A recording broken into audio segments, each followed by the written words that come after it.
Okay, good morning, everyone, and welcome to our GBS 1.5 series number 4, Penang GBS Day, Accelerating Digitization and Business Transformation to Strengthen SSCs and GBS in Penang, brought to you by Invest Penang in collaboration with Penang Global Business Services, GBS Focus Group, and Outsourcing Malaysia, PICOM. I'm Yen from Invest Penang, and I'll be hosting today's session. Thank you so much for investing your time with us today.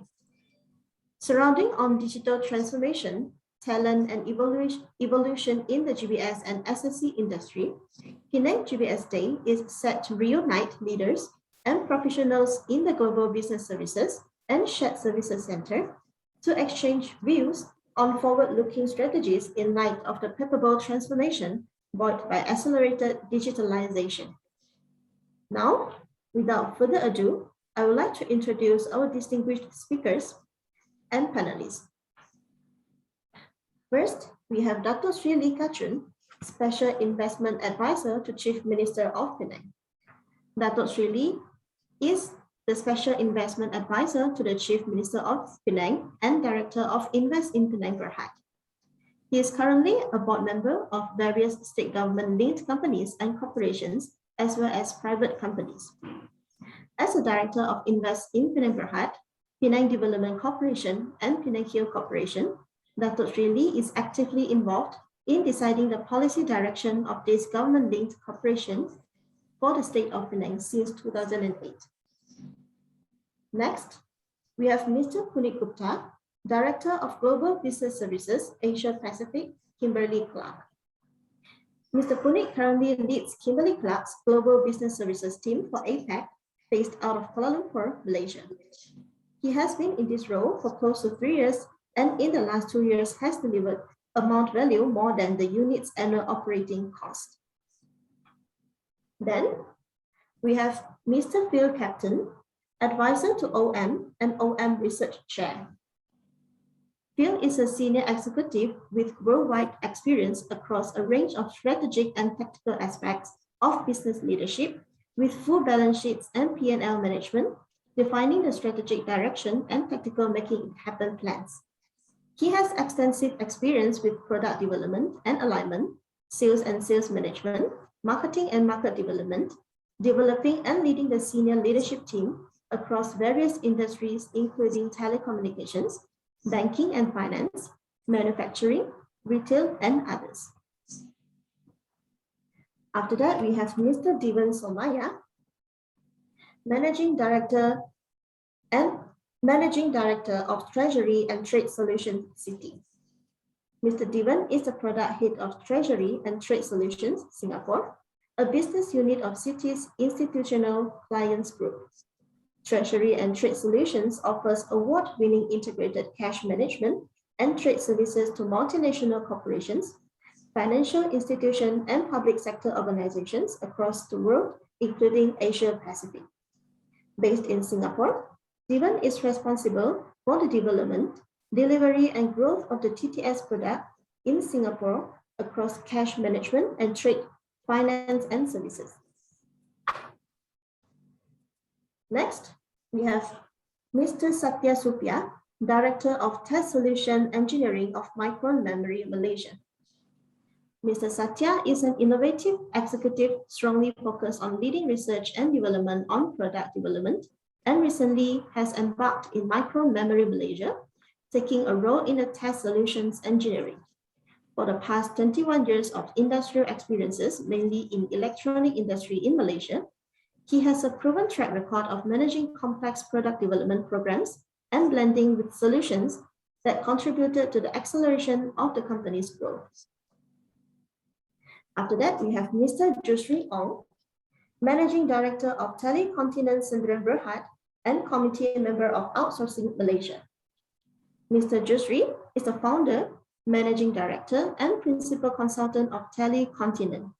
He was previously an ExCo member of CCAM and currently a committee member of the Outsourcing Malaysia and spent 17 years in the contact center outsourcing industry. Last but not least, we have Mr. Kim Chin Kwang, Chairman of GBS Focus Group and Division of CFO and VP of GBS Finance Jago. As Divisional Chief Financial Officer at Jago, Kim is responsible for the financial well-being of electronics manufacturing services in Jago. Based in Penang, Malaysia, Kim provides financial projections, prepares growth plans, and enforces policies and procedures that contributes to the long-term sustainability and business expansion objective of the division. To start off this session, I would like to invite Datuk Sri Lee Kachun, Special Investment Advisor to the Chief Minister of Penang, to give the opening remarks. Please welcome Datuk Sri. Thank you, Yan. Datuk Ludilian, the CEO of Invest Penang, Mr. Chin Kwang Kim, the Chairman of GBS Group, and together with all his distinguished committee members, distinguished guests and speakers, ladies and gentlemen. Selamat pagi, 大家早上好, Welcome, and good morning to all. First of all, I would like to welcome everyone to GBS 1.5 talk series. That is number 4 in the series, the Penang GBS Day organized by Invest Penang. This is the 4th webinar series that Invest Penang and GBS Focus Group are hosting in partnership with Outsourcing Malaysia and PCOM. Penang GBS Day is set to reunite leaders and professionals in the global business services. In short, GBS and Shared Services Center, SSC, to exchange views on forward-looking strategies in the light of the transformation buoyed by accelerated digitalization, especially during the pandemic situation period for the past 24 months. The theme for this talk series is accelerating digitization and business transformation to strengthen SSCs and GBS in Penang. We are delighted to have invited 6 industry experts to share with us the current happenings in the GBS as well as the SSC industry globally, and to discover the key highlights in this industry related to digital transformation, talent, and evolution in the GBS and the SSC industry. Ladies and gentlemen, Malaysia's GBS industry has been developing rapidly and remains one of the key contributors to the digital economy. Malaysia currently houses close to 600 GBS operations, of which 30% are Forbes Global 2000 and Fortune 500 companies. Furthermore, global data findings recently report highlighted that Malaysia is expected to grow its GBS market size from USD 1.3 billion to 2019 to USD 1.5 billion by the end of 2024.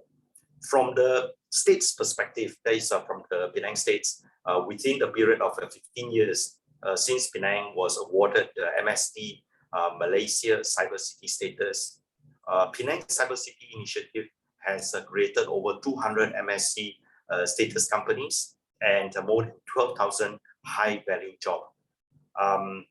Apart from this Cyberjaya, actually Penang is the second has the second largest clusters of MSC companies outside of Cyberjaya. And then, of course, with all these jobs that high-value jobs that has been created, we also has actually contributed significantly towards the digital export that is being created out of Penang GBS industry. So through Invest Penang's various initiatives, Penang Shared Services as well as the GBS industry today does not merely support the routine functions and transactional services. GBS companies in Penang are continuing expanding and upgrading their activities to high-value services within the company's portfolio, such as design and development. As such, Penang's GBS landscape is now moving into the next exciting growth phase, driven by our digitalization initiatives. With its focus on the data and technology, GBS is in a unique position to support organizations in their digital transformation initiatives. Digitalizations and Industry 4.0 are no longer just an aspiration for Penang. They have become a reality that is being embraced by multinational corporations and large local companies in Penang. In fact, we are now on the threshold of accelerating the growth of the fourth industrial revolution. The disruptive technologies such as Internet of Things, artificial intelligence, global-based technology, automation, and big data and analytics have already started driving impacts across different industries and are set to drive GBS to go way beyond the traditional shared services model. The COVID-19 pandemic has actually disrupted the global economy and has created multiple implications to the GBS industry. Having said that, opportunities such as continuous cost pressure, increasing market volatility, technology-driven disruptions to the globally connected value chains have turned GBS into transformation drivers for organizations. Hence, it is essential for companies to explore and embrace digitalization initiatives in order to create greater value for the companies through higher productivities and efficiency, increased flexibility, and lower costs. Via various initiatives, the Penang State Government is prepared to support our investors embark on a transformative shift towards the digital era. The state government is mindful that the Penang's digitalization agenda would only materialize with the presence of a sophisticated infrastructure. As such, the state government will now be investing big in its digital transformation through Penang Digital Transformation Master Plan, an initiative to ramp up the state's digital leap forward over the next 3 years. This is in line with the commitment by the Malaysian government through the National 4IR policy to strengthen the digital infrastructure of the nation via strategic investment projects. Moving forward, the GBS sector is poised to play positive growth, to display positive growth. To cater to the talent needs from the industry, the Penang State Government through Invest Penang is committed to continue its close collaboration with the existing ecosystem in Penang by connecting prospective talents to employers and vice versa. We are working with universities, institutions of higher learnings to explore embedding GBS into their curriculum based on industry skill sets in demand, and encourage companies to offer local talents industry relevant exposure and certification, as well as work closely with Penang GBS focus group, Outsourcing Malaysia, PCOM, MDEC, and all the industry stakeholders in order to bring the GBS ecosystem in Penang to the next level. In this aspect, actually, we are thankful to all the stakeholders that I mentioned just now, such as the GBS focus group, Outsourcing Malaysia, PCOM, MDEC, for working together with the state government in order to move the needle as far as upgrading the GBS industry, as well as expanding the GBS industry in Penang. So before I end, I would like to take this opportunity to once again to thank all the distinguished speakers and partners for their participation and contributions. To all the participants, I hope that you make full use of this event to explore on the current happenings in the SSC as well as the GPS industry, and to stay updated on the latest Penang GPS focus groups initiative. So please do the necessary contact, and then hopefully that we can have a more collaboration to bring the industry to another level. So thank you very much, and have a good day. Stay safe. Stay safe. Thank you. Thank you, Dato' Sri. Next, I would like to invite Mr. Pune Gupta, Director of GBS Asia Pacific Kimberley Club, who will be sharing with us on the GBS Global Industry Outlook, understanding the changing landscape for GBS post-COVID. Please welcome Mr. Pune. Thank you. Very good morning to everyone, and thank you for giving me the opportunity to share my views on digitalization, the transformation, and I guess some of the impact that the pandemic has had on how we run GBS, especially within KC. So a little bit about Kimberley Clark. If you can move to the next slide. Right, and just so that people can recognize, so we are a Fortune 200 company. You may not recognize our company name, but you'll definitely recognize our brands such as Huggies, Kotex, Kleenex, and Scott. We are a $20 billion company present in 80 different countries, and in most of the countries, we are number one or number two in market share. Okay. Moving on to the next slide, a little bit about our GBS setup in KC and specifically APAC. I have put up our purpose there, and this purpose has evolved significantly over time, but it just gives all of us a sense of where we are going. This is the GBS purpose, the global GBS purpose. We run as a global business and is very aligned to our corporate enterprise purpose, which is a better care for a better world. A little bit about our GBS setup. So we are a regional setup. We have 5 locations across the world. The APAC center is based out of KL. It is divided amongst digital technology services, what we call then GBS, which is largely finance and accounting, supply chain, travel and expenses, and a shared services for HR. All of these are physically based in Petalinga and in Kuala Lumpur. And I'll talk a little bit later about how the pandemic has impacted that. But just a little bit on the journey. 3 years ago, or maybe more, 4 years ago, we were part of the finance business unit and have segregated ourselves into a global business unit. We have restructured ourselves over the last 2 years. Some of it was based on the pandemic, some of it was strategic, with the intention that we wanted to move away from just being a productivity and a cost driver to actually generate business outcomes and business value.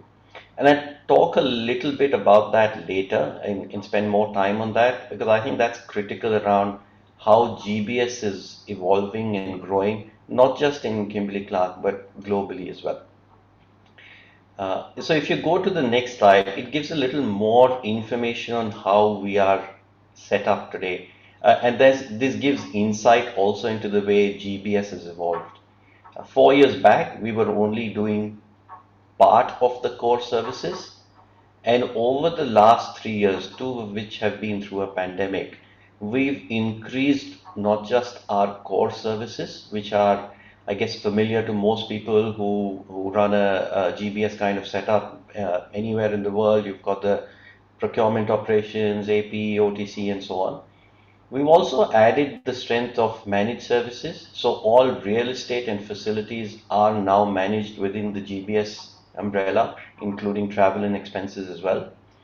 And we've also added the muscle of enabling services, which we don't just provide to our GBS colleagues around the world, but we do it to the business units as well.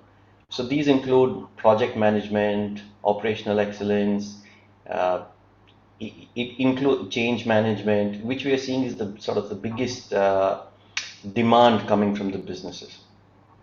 Now, I just wanted to make a point here that the Kimberley Clark GBS in APAC is 10 years old. So we've evolved. We didn't start this way. We've evolved, and we strongly believe that in that journey for achieving what we call an intelligent business services, it's the core services which are expected. It's the managed services that bring a lot of value, but it's the enabling services that business units are demanding of us. If I go on to the next slide, and I've talked a lot about value, in fact, I've included it in my title as well. But this for me summarizes in one page what GBS is all about, how it has evolved, and where we are focusing our energies today. So I'm going to spend a little time describing this. The bottom layer is what I guess started off as to why GBS was created. Moving work from a high cost location to a low cost location, centralizing work so that you get economies of scale, and using that economies of scale and having the same process in the same location, you delivered productivity. This is how Kimberley Clark also started 10 years ago. What we have found is we've evolved, and over the time we've gone through all these phases, right? A few years back, and I would say not few, but 4 to 5 years back, our focus was on productivity. Is how do we eliminate, how do we automate, how do we standardize so that we can do more for less, create capacity for the business units and within GBS so that we could grow, which in those terms meant move more work to GBS. That has now evolved to what we are finding is where we are generating or impacting business outcomes. So we all know, anyone who's been part of GBS, we sit on a lot of data. Right? And we have now started using the data, using technology on that data to impact business outcomes. Now, those business outcomes, to just give you an example, could be improvement in cash management by using technology and data and treasury. It could be impacting DSOs and DPOs, or in other words, impacting free cash flow and working capital, which in our business, in a consumer goods business, and in a lot of other businesses, is what the CFOs want to see all the time. And we've started impacting effective tax rates as well. And the reason we've been able to do this is, in all cases, the work has not moved to GBS. Some cases the work has moved, but we've used that opportunity to use centralized data lakes, centralized work on SAP, which is our core platform, and using that data, we've driven outcomes. Now, what we find, and I'll just try and put some numbers on this, is the labor arbitrage, typically when we migrate work from a high cost location, is generally 10 to 20% of the value we add, right? And that's a straight impact to the bottom line, which the CFOs love. The second one is where you put work in a central location, we start doing more with less, and we drive efficiencies, we reduce FTEs, and it reduces the cost of running GBS. The third one actually is sometimes more than 40% of the value that we generate, because we are impacting and the value that we create impacts in millions of dollars. To give an example, my total budget last year was around 8 million. The value that we added to the business was 10 million. Now, how do we do that? Just as an example, I'll share what did data tell us. Is in 2020, 20% of our payments were being made on immediate payment terms. We then used that data to do deep dives, worked with procurement, worked with vendors, worked with banks to increase those payment terms, and generated working capital benefits upwards of $5 million. Right? Similarly, by centralizing a tax unit, we actually drew the entire intercompany map and said, how could we change this to make tax rate more effective by using better custom duties, right? So that value, and what we are seeing now is that is what the business units are asking us for more and more. And we are trying to find a way is, do we even really need to do migration of work into a centralized unit to achieve all that? And I think that change in view and change in attitude has come about because of the pandemic, simply because everyone's working from home, and therefore the criteria of having everyone sitting together and location is sort of gone away. Data has become, like they say, the new oil. Now, while this is all going on, controls and compliance keep improving. Again, everything on that last line is just bread and butter. It's almost a given, but difficult to measure, right? And that's the qualitative stuff. So moving on to the next slide, right?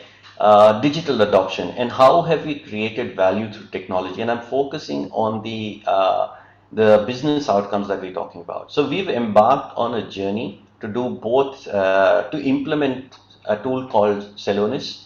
There are other tools in the market, so I'm not marketing Celonis. It's just a choice that Casey made. It worked better for us. But we started with process mining, and that was I guess after RPA and OCR and Power BI, our second foray into digitalization, where we started using SAP and Celonis to give us data insights, like the point I mentioned to you on 20% of our payments being immediate payment terms. We found other interesting information of if we take how late customers are paying us in the OTC, we've got an average of 6 across the region, 6 days late across the region. All these contribute to cash flow and value. What is the difference is we've started using process mining to give us data. We're using our team's knowledge of the processes to analyze the data, start giving insights to the business. And what we're finding is the business are saying, look, great stuff, now make it happen. Right? And that's why I talked about the value creation. The second which we've piloted is task mining. So we spend a lot of time trying to standardize, but we always find challenges where we find this is the standard, but this is the standard for X country. The regional standard and the global standard exists, but somehow when you're a 10-year-old shared services, changes have happened, nuances are there by country. And task mining, which actually details the process, has been very useful. So we just had our first cut of our data coming out of the pilot, and it was very interesting that 50% of an accountant's time is gone in Excel and other non-accounting systems. So it gives you that interesting data, and using that technology, you will aim for that second bucket of value creation, which is productivity through elimination, automation, and standardization. And all this continues while the whole RPA, Power BI, OCR, and I can just go on mentioning all the automation that goes on. So a strong case for digital adoption and creating value through that digital adoption. Moving on to the next slide, right? A little bit of a lens into the future. A lot of this has happened faster because of the pandemic, but would have happened, I suspect, in any case. Yeah. So you look at the competencies. Earlier, we hired people who were transactional experts. We have now changed our tact a little bit. We're hiring people with data analytics, digital capabilities, and an innovation mindset. Now, what this does is it makes these roles location agnostic. Right? So we are also reviewing our hiring strategy, how we advertise jobs, and probably going forward, we will not put a location when we advertise jobs. And I think that's becoming the interesting aspect of how we hire and the new ways of working. But we also need to spend a lot of time and effort on development of these capabilities, because traditionally that's not what we trained our team members on. So a lot of effort is going on those new competencies, not forgetting the basics, because you still need people to understand how things work, not necessarily the keystroke. If I look at the right side, and this is linked to the competencies, is the new ways of working. Right?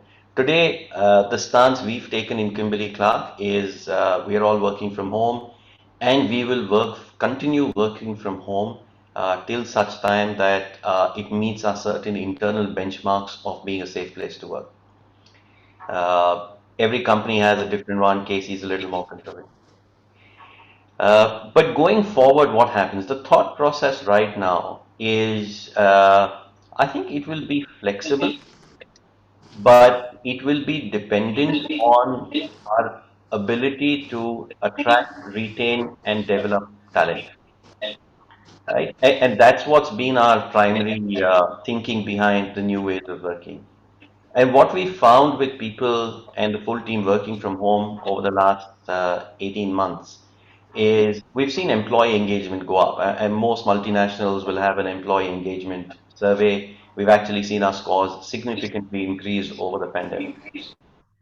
Productivity has actually gone down, and I know this is a controversial statement, so let me elaborate on that a little bit.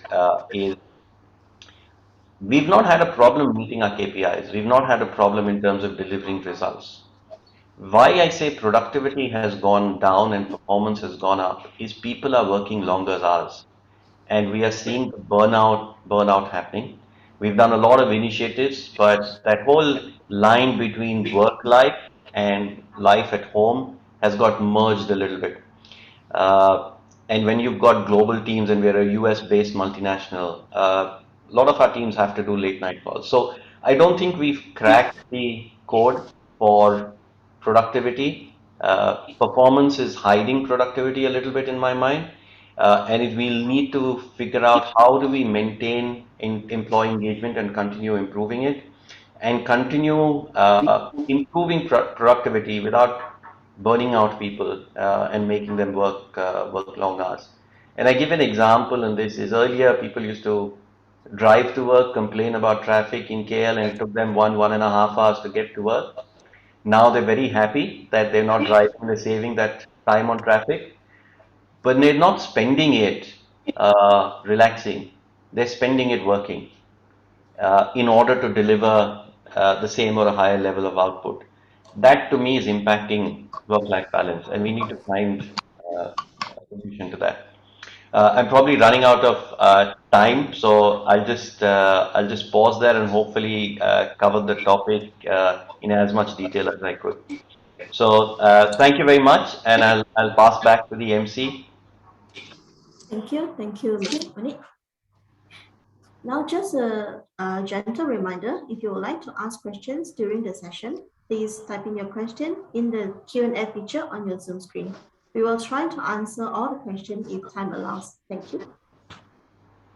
So now it's my pleasure to invite Mr. Phil Captain, Advisor to OM and OM Research Chair, to present on the key findings on the GBS Talent Market Report 2021, and also to moderate the panel discussion with the industry leaders. Over to you, Mr. Phil.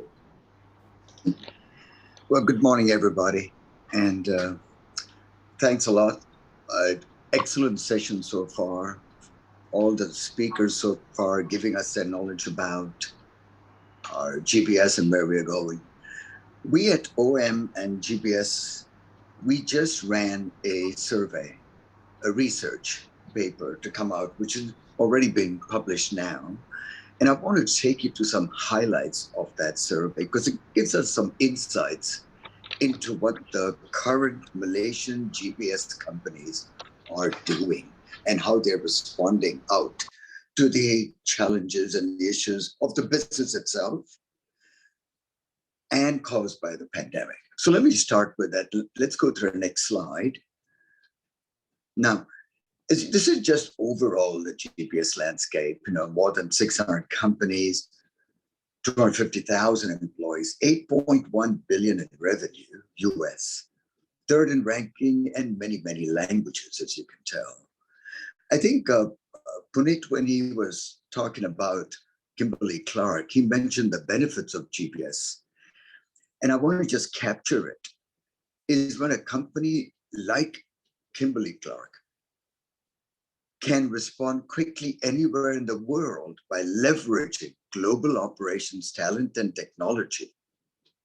That's the value that GBS companies brings. The advantage of GBS is purely organizational agility. And I can tell that it is absolutely a way for GBS to connect with other, let's say, companies out there to provide value and organizational ability, especially in these times when things are rapidly moving forward. So with that in mind, I'd like to move to the next session, next slide. Now, I think here, all the speakers prior to this, as the introduction, have spoken about this. The next generation capabilities that will be required for digital GPS are pretty much broken up in three things. What the research is telling us, infrastructure, security, and scalability, is huge. As we all know, we've talked about this, scaling up infrastructure, security, cybersecurity, cloud information, cloud software. All of a sudden, these became a now issue. I think Punit mentioned it very well, the insights, the data analytics. A lot of our GPS companies today have a lot of data. However, they have not been able to analyze that data properly. Also, to be fair, Punit runs a captive organization, so he can access the data legally and all that. All the third-party GPS operators, however, we have to be careful how we use that data for analytics, because data security is utmost to people's mind. And then we move on to automation and process improvement. And here's another one: advanced automation, AI, RPA. We have heard this language over and over again.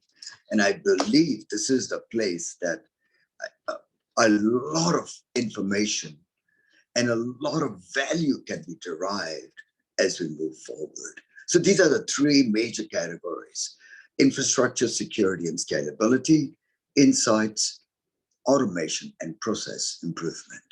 Next slide, please. Now, I just want to talk about what we are doing. We are still, as GBS, most of us are in the traditional areas of financial services and BFSI. We're doing a lot in IT and telecommunication, but as you can tell, healthcare, retail, manufacturing, we're not really in that game as much as we should be. Manufacturing is changing with robotics and all that. Healthcare, given the pandemic, oh my God, it's been a huge revolution in healthcare. And of course, retail. As you can tell, e-commerce. With the pandemic, e-commerce has just taken off. Whoever thought that this whole world of e-commerce and all the deliverables, the motorcycles running everywhere, the trucks running everywhere, and that restaurants would focus more on delivery food than serving restaurant food within the restaurant. We need to jump on these. We need to take advantage of these and move into industries that have got high growth and high trends. And of course, on the bottom, it talks about trends, new ways of working. And this has been a real challenge. Just this morning, I was talking to the CEO of Invest Penang GBS. And I mentioned one thing, that I'm a bit tired of these webinars and I'm looking at it, but it is a new way of working. So we have to find a way. How do we do it? Working from home, working together, and also this digital focus environment to make the best of it. And then future-oriented setups. We're talking about work from home, work from anywhere, hybrid models. So much stuff is coming up that has been thrown in our faces that we need to find a way to focus and build on these two pillars, new ways of working and a future-oriented setup for the GPS companies. Next slide, please. Now, I want to just take a moment as we look at this so-called remote workers, remote work from home, work from anywhere. This is not a very easy decision to be made. I've just put together a concept that talks about the way to make this call is look at the communications between the teams that are totally unsynchronous to completely synchronous. Let me give you an example. Here, the sporting example works very, very well. So let's look at asynchronous to synchronous, right? Now, the first step. Next step, please. Now, if you look at Usain Bolt as an individual runner, he can run anywhere, at any time, at his own pace, do his own job, and just deliver the value. We don't have to tell him to come to a gym, be in front of speakers or whatever. He can just run around the island 20 times, 100 times. This is true with some of the people we have in GPS. Like our independent contractors who are just given a job, they do it, hand over, they're done. They perform. So that's very, very asynchronous. And these kind of people can work from home or anywhere at any time, as long as they deliver value in that time frame allocated. Next. Now here we see the same Usain Bolt trying to work in a team relay. Now, 80% of this, or maybe even 90% of Hussein's contribution is asynchronous, meaning he just has to run his best and fastest. However, at the moment of passing the baton to his fellow team player, they have to synchronize so that he can pass the job off to the next step. And if that synchronization is not very good, this whole project falls apart and the team fails. Baton will fall. And you've seen that in the Olympics a few times when people dropped the batons and then the team failed. So that's a little bit of synchronicity that's needed, but 80% or 90% is still asynchronous, 10% is synchronous. Next. And now here comes synchronous. This is when, let's say, a football team, Lionel Messi or whoever's a great player, they pass the ball to you, you pass the ball to someone else, they pass the ball to me, and I pass it back to Lionel, let's say. This is highly synchronous. We need all of us to be connected simultaneously at the same time, never knowing where the ball is going to go, who is going to get it, who is going to intercept it. This environment requires a highly connected, synchronous team that's working all the time together, whether it's physical or connected through digital tools.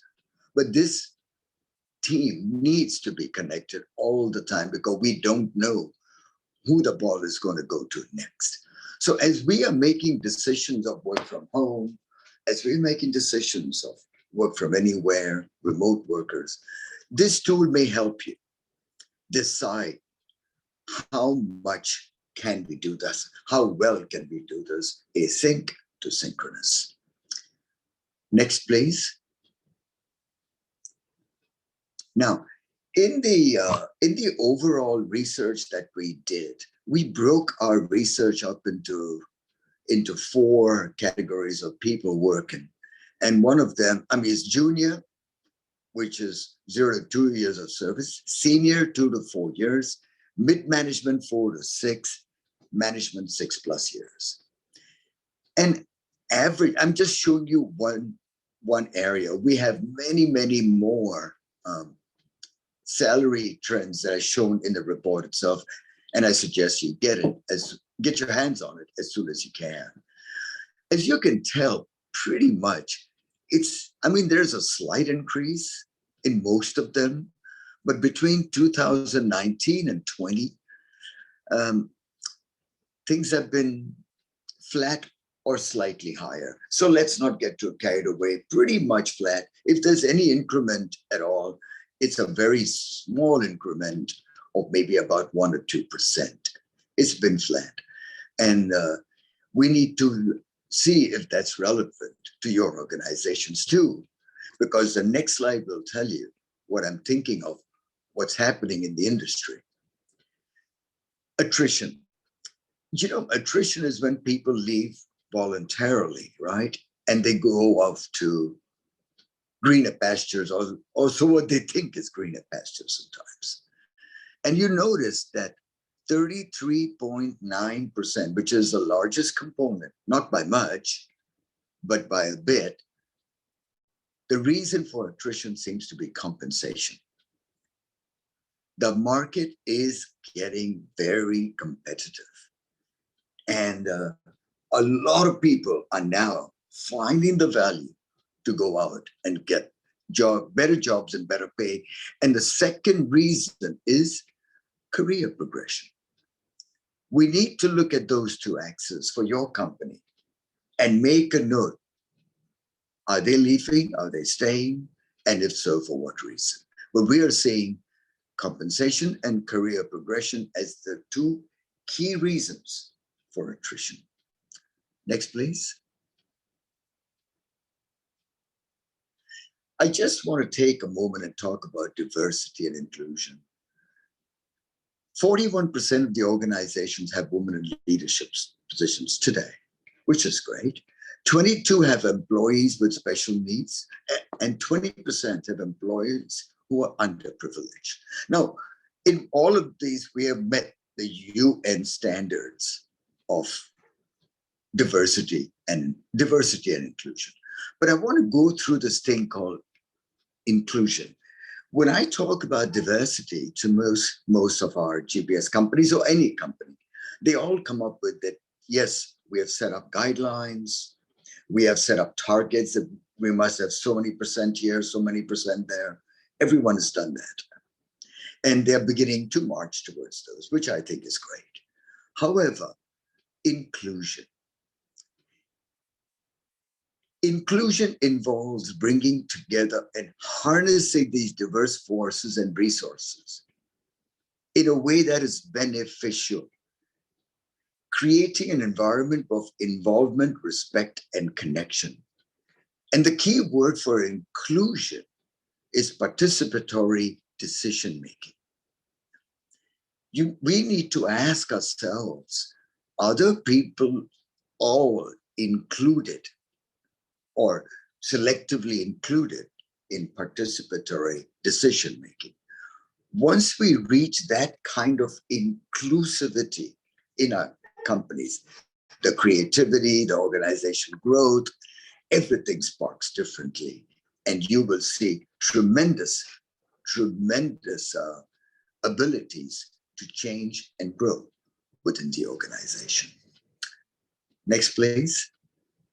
Now, I want to stop here and I want to highlight again in our report itself, which you should get a copy of as soon as possible. There are many average salaries. We compare better job versus job performance, monthly salaries for 14 type organizations, initiatives, and why are people being retrenched also, and some other topics. I suggest you read it, please, and then see how specific things can apply to your organization and beyond. With that, I'd like to close on my discussion and my presentation of the research report. And I'd like to directly now move into a panel discussion. Moderator, may I do that now? Yes, sure, Mr. Chair. Okay. I'd like to welcome Devan, Puneet, Satya and Jusre into this panel discussion. And I do want to make a comment. I did send out some questions prior to this. And if I read a question and I select an individual to answer it, if you do not wish to answer it for reasons of privacy, security, whatever, please let us know. It's okay. We'll move on to another question or to another party. So with that, I would like to start with the first question. And I'd like to bring Satya into this conversation by asking, we all know, my first question was, how important do you think digitalization is for GBS and SSC companies? However, we all know that it is. I'd like your opinion, Satya. Why do you think digitalization is so important for GBS or an SSC company? Hi, Phil. Thank you. Thanks for including me in this session. When we talk about digitalization, everybody knows it's critical for any organization to position themselves in this digitalization because they need to be more technology and data-intensive business orientation. In my opinion, especially the technology leaders need to cultivate partnership, not only within the portfolio, but the partnership need to be across the entire value chain.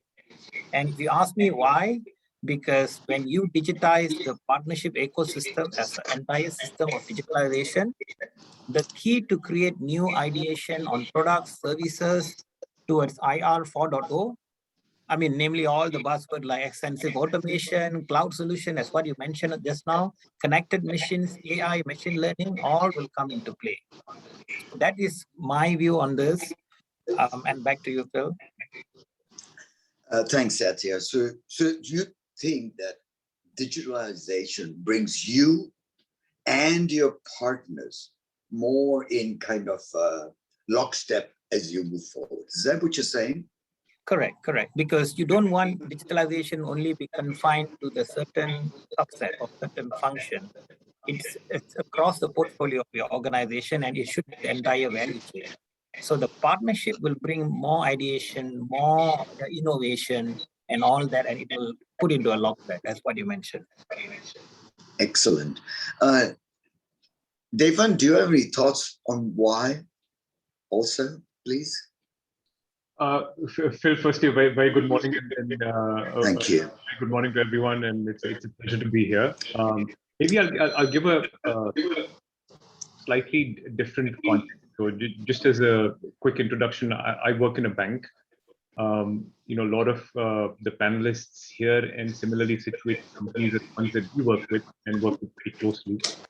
I was coming into this forum and trying to prepare, saying how do we have a conversation around digitization or digitalization, and two very sometimes interchangeably used words as well.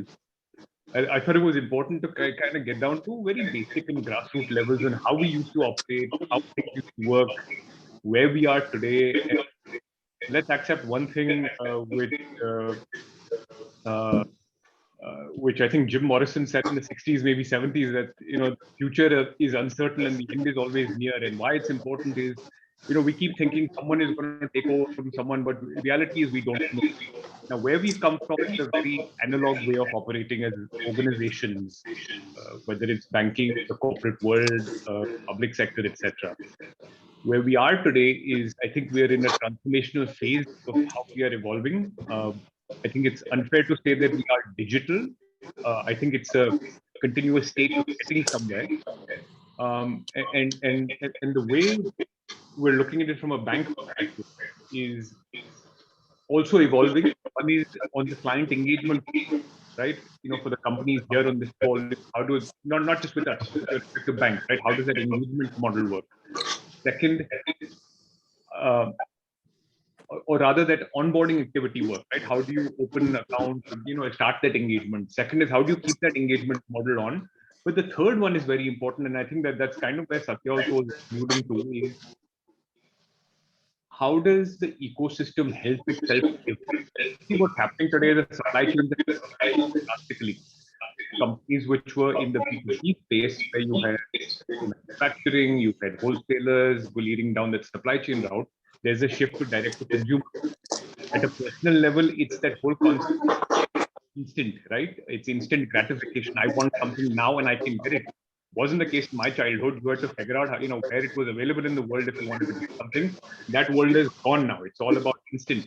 So how do we, in that world, also cater to the supply chain, and how do we enable ourselves from a human perspective and connectivity perspective? And that's where digitalization is such an important tool. I completely agree with what Satya was talking about. Phil, back over that, if that kind of answers the question. Excellent. But, Phil, Devan, you face a particular challenge. Banking, as we know it, in the old days of personal accounts, checking, savings, which was a traditional forte for a bank to get money in, and then, of course, loan money out, make marginal dollars and all that stuff. That whole model has been rock and rolled by so many digital banks coming up. One example I know is Square, the company Square. In the pandemic, Square, when the government was giving out those incentives, $1,500, $2,000, depending on your status, to direct individuals, Square opened up a cash account where literally any user can directly put the money, bypassing the banks completely, directly into their cash app. And all of a sudden, they can go out and buy pieces of Bitcoin, do some marginal trading, or pay for things, which completely sidestepped a bank. And it was almost $150 million worth of transaction. I mean, in money that they got in. How do you manage that? How do you take that opportunity in this world of GPS, give flexibility to the bank to work forward on this? See, Phil, it's a very interesting point that you raised, right? I mean, it will be a miss for, I think, anyone in any field to not be worried about where this is going, especially if it's impacting your space. One way to look at it is exactly what you pointed out, but the underlying assumption there in a way is that it's a finite wallet. Excellent point. The reality is, and if you think about it, 20, 30 years back, if you bought something, you ideally went to cash in your wallet and you paid the merchant. There was one transaction and there was very little, barring a physical invoice or a bill, any data that went back and forth. You fast forward life today to a transaction of buying a white good, right? If you go into a store and buy something, very likely that you're pulling out a card, transact, or another form of a more digital way of payment. Very likely there is now a buy now, pay later company that's disintermediated that flow. Now you think about how many transactions are actually happening to facilitate that one payment, right? You've got a consumer to business payment between the individual to a buy now, pay later company. 3 payments broken up, which are happening there. You've got a payment that's happening, a B2B payment happening between the BNPL and merchant ultimately. The disintermediation of one transaction into many is giving an opportunity to many. So it's not a direct answer, Phil, to your question on that particular cash account piece, but I'm saying that the whole ecosystem has gotten so much bigger. I think, and I've been saying this for years, we're sitting on the corner of a very large green field. The trick is not about fighting for that same square inch. It's about making this ecosystem larger and larger and being more and more meaningful in that ecosystem.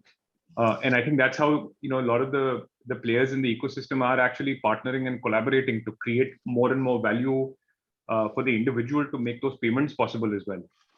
Yeah, I think excellent point that you are making, David, because you're right. The pie is not fixed. The pie has really become infinite in size, and how do we go after that? So for a brief moment, I'd like to invite Jusri in for his comment on why do we need to digitalize based on the new world today. Jasri? Yes, thank you, Phil. Good morning to everyone. Good I'm very morning. honored to be here today as well and to share my thought. I think based on the question that you asked, Phil, I think it is really no longer a question whether why we think digitalization is important, but I think it is really a must that we have to embrace this particular journey. I think when we refer back to the industrial revolution, since the first, from the first revolution, it focuses on the mechanization, steam and water power, and then you go to the second revolution about mass production and electricity. The third revolution is about electronic and IT system and automation. Now we're going to the fourth revolution, which is more about cyber physical system. So I think that what the fundamental understanding we need to have here is the whole world is changing. So if let's say if we are not moving to the same direction, I think we all heard about many big companies that as long as they stay stagnant, not embracing the new norm or not embracing the new business as usual, they will always fall behind. It is always who is the fastest to embrace these changes. They will actually continue the sustainability and the competitiveness in this market. And I think digitalization is also very crucial in addressing the economic impact, especially in the current pandemic period that we have right now. With digitalization, many organizations, many companies have actually able to continue the business operations amid remote working arrangement.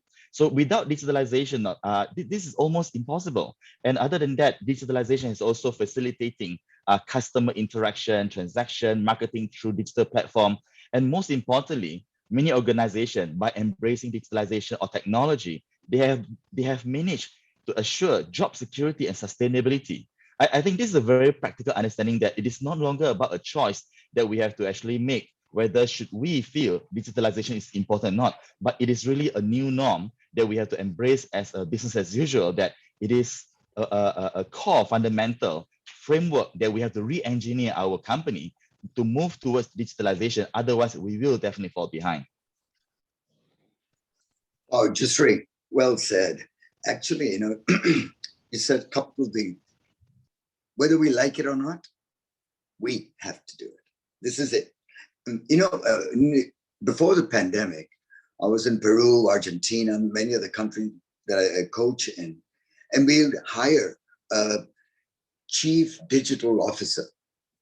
There are many companies who had that, right? CDO kind of thinker. And someone sent me a note a while ago and say, hey, who is your main chief digital officer? And the answer was COVID. It completely transformed it. We need to go there. And you also said that it needs to become part of our core.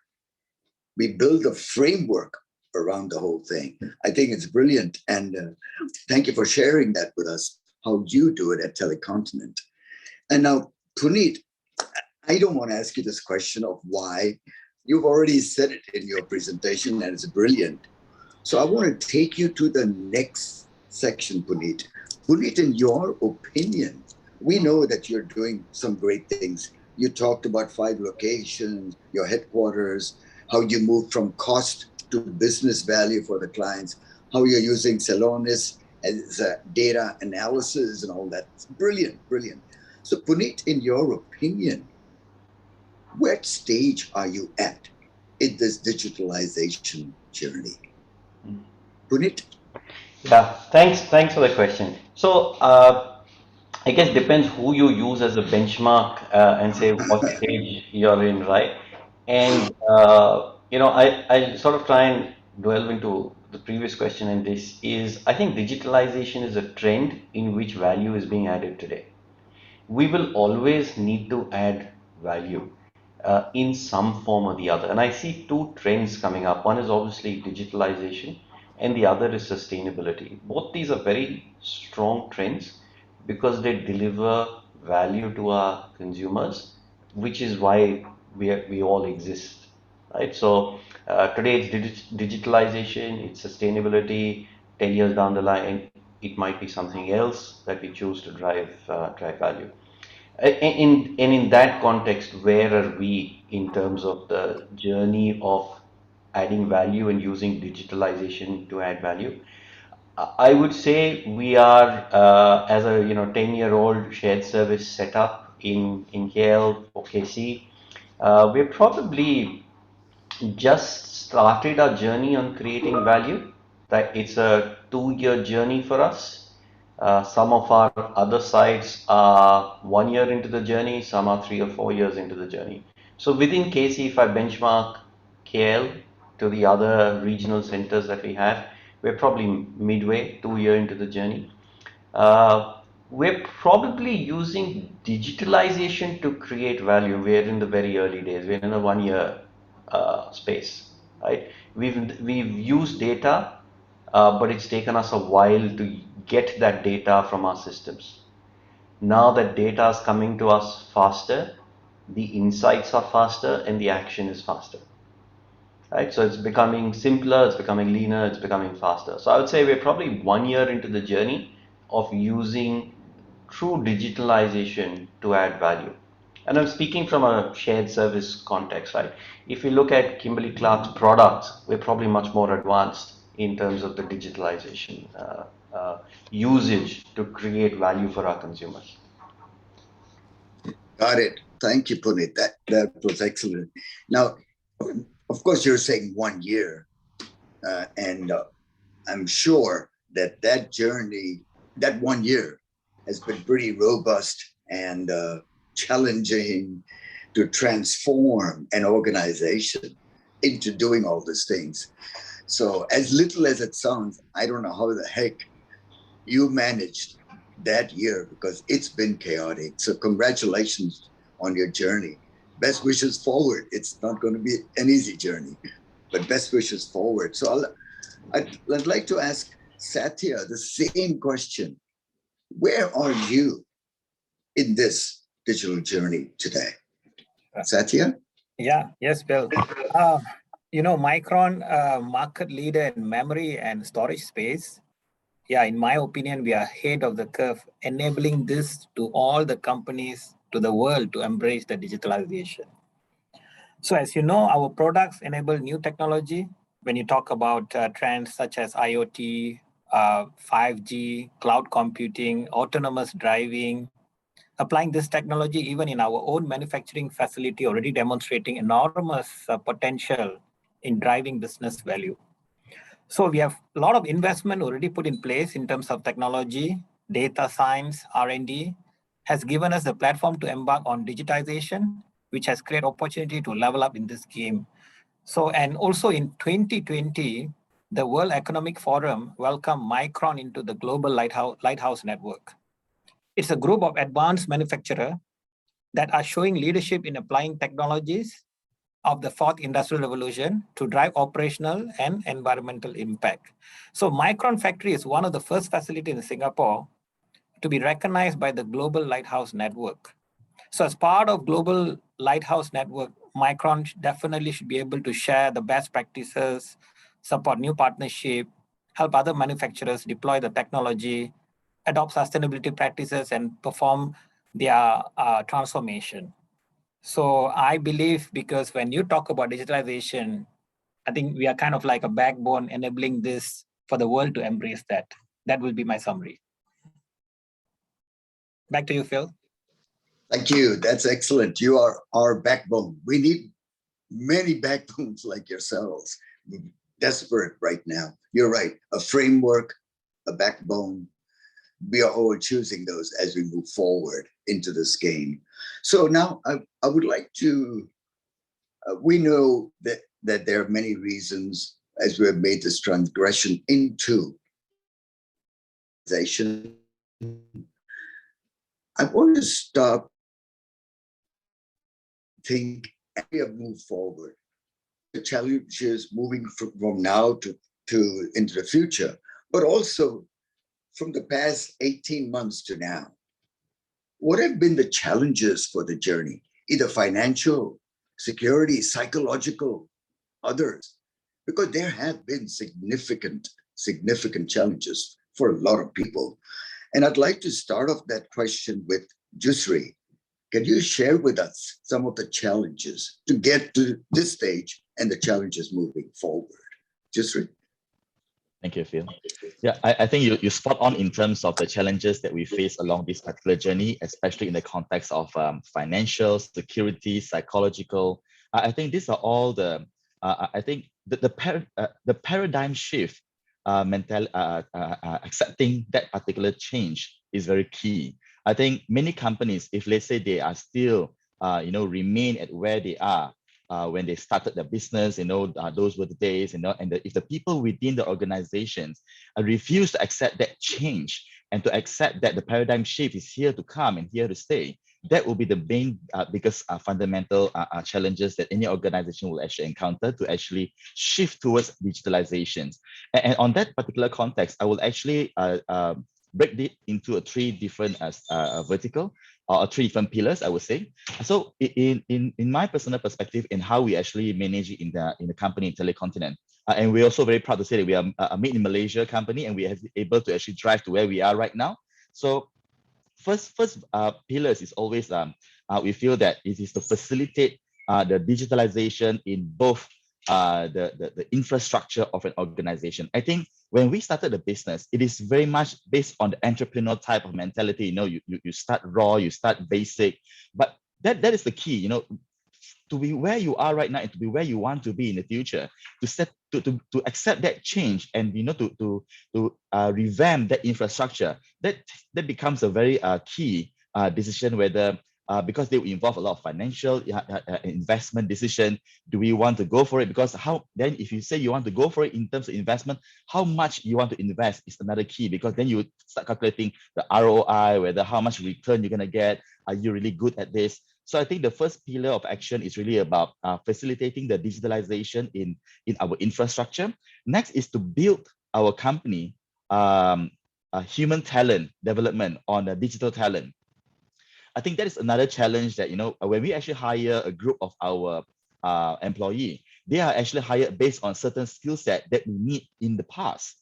But when we are going down this particular journey, embracing the technology, digitalization, automation, RPA, you have robots come into the picture. Where does human stand in this kind of context? So do you phase out the people that you have in your organization? Certainly not, but you have to put into consideration how you can upskill the human talent, not only on the basic fundamental talent, but also in line with digital talent as well. So the second pillar is always about how are we going to build our talent within the organization. Last but not least is to make things easy to run our business, embracing digitalization. Paperless, for example, omni-channel technology. Those were the days when you rely on papers and then you rely on marketing on the conventional way. So this is the part where, whatever that you talk about, whatever that you invest, whatever that you build, the delivery part of it has to be aligned. You can't be saying that you have invested in the technology and you have put in attention on the people, but the way you do business is still very conventional. That's going to be a gap. So that's why I think if let's say the challenges to encounter this is really about, first is the infrastructure that you build in the organization must be conducive to actually accept the change of digitalization. Second, the people that you have in the organization must accept the change that they have to evolve, to accept that, whatever skill that they had before, they have to actually have a new skill so that at least they are not going to be obsolete when the digitalization hit hard on them in terms of the employment opportunity. Last but not least, make it easy to do business with. If you're going to be when people already going towards digitalization, but when you go into a contract, you still require papers. When you do presentation, you still requires all those old-fashioned way. So you need to have the change end to end. I think that is something.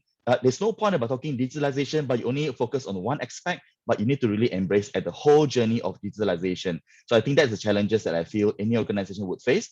But it's very important that the fundamental framework from the top down direction must be very, very clear. Otherwise, along the way of the journey, you will have people, kind of like, do not know where am I going to, where is this company heading to? So they'll be lost in transition between what they are hired for and what they're supposed to do and where the company is going to be in the face of digitalization. Thank you. Jasri, that was awesome. Thank you very much. A lot of keywords. You mentioned the stuff of less paper I mean, we've been saying this for 20 years, you know? And yet you see people printing, yet you see every organization having these huge printers dumping out charts, including we printed a few of the research documents because people still want to hold it in their hand and read it. Even though we tell them, please go to our website, it's a soft copy is there. So this thing is changing. One example I can give you is the US Post Office. Well, of course, you know, in the early days, US Post Office enjoyed a lot of happy birthday cards, anniversary, blah, blah, all that going across, you know. Today, it's almost zero. And US Post Office's entire, call it survival, became ads, spam ads. Literally, if you open my post box in Florida, it's full of marketing ads delivered by the post office, just like you get it on email or on the websites. So it's really transformed, and 80% of US Post Office revenues is on marketing ads. It has changed. So all those things we used to send is now gone on the e-channels, which is brilliant, you know. So with that, I was going to bring Puneet into the call. Puneet, you of course mentioned a lot of things on going from cost structures into business value, and I think that's great. And the challenges of this journey. Within this journey, how do you look at any of the psychological issues that may impact people that happen because of lack of confidence, lack of knowledge, lack of tools, and psychologically, how do you handle this for yourself, Puneet? Yeah, look, a good question, Phil, and I don't think there's any silver bullet for making it happen. I can share our story, would be different for everyone. So I think change management is important, and change management is different aspects of it. What we've learned is we do a lot of pre-work before we make the change happen. Now, whether that is proof of concepts, whether that is engaging people to get them to try it out in a sandbox, whether it is just giving them a lot of communication, over communicating what's going to happen, how it will impact, what will be the result of it. The other thing that we've done and we keep doing is encouraging people to try new things and giving them the comfort that you will fail. Right? If you're trying new things, things will go wrong. It's not always that they will go right, and we'll just work with you to make things right, or we'll fail fast and fail fast together. All the initiatives that we've tried, not all are successful, and I'm not expecting all of them to be successful. But we've got to swing and miss. If we're not missing, we're not swinging enough. And I think that's been the difference. And I guess also the tone from the top and the leadership matters in these things. If the leader continues to ask for papers to sign, people will not change. So sometimes you need to change it from the top. And I give you a very interesting example is Vietnam. All the payments that we receive and payments that we make to customers in Vietnam are all electronic because the regulator insists. Philippines, all our payments, a majority of our payments are by check because they encourage electronic payments, but they need supporting documents in order to make that payment. So it just becomes much easier for everyone to give a check along with a set of supporting documents. And that's why I come down to it's leadership is not just sometimes the leadership in the country and the regulators also need to speak the same language of digital. Puneet, excellent thoughts. The thing I want to get onto is a couple things. You said fail and fail fast. failure has never been really Asian traditions. They've not been accepted. So I'm glad to see that companies like yours are beginning to encourage that. And the other one you just mentioned about regulatory on the top. And that's where MDEC or working with the government or MITI and all those associations can start setting some regulatory processes to help put some guidelines on the base level so everyone can move along those directions. Your example of Philippines compared to Vietnam was brilliant. And it was only the regulatory that made Vietnam comply to that, where Philippines also had a different approach to that. So, excellent point.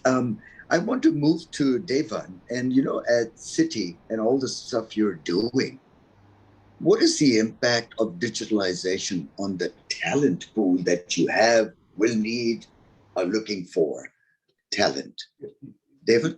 Yeah, thank you, Phil. And I'll tell you, it's such a, we would have always thought to an earlier comment that digitization, automation, etc., leads to displacement potentially of jobs and so on. It's very interesting that given the evolution of where we are, we've actually seen a massive increase in the people that we're hiring, just given the nature of the work. And to the first point, or to the earlier comment you made, Phil, on the whole ecosystem and the growth of the pie, etc., it's phenomenal. The second is I think it has made the payments landscape, and pardon my language, but it's made it sexy. It's made it very attractive. We work very closely locally with universities, not just for recruitment, but a number of us to go in and conduct sessions. And there are now courses that are focused on payments and cash management, etc. So the talent pool that's actually coming out of universities, and again, this is a Singapore example, but as we've internally taken that conversation more regionally, and that engagement is getting more regional. We're seeing that across multiple geographies, that the emerging talent pool is very knowledgeable about the space.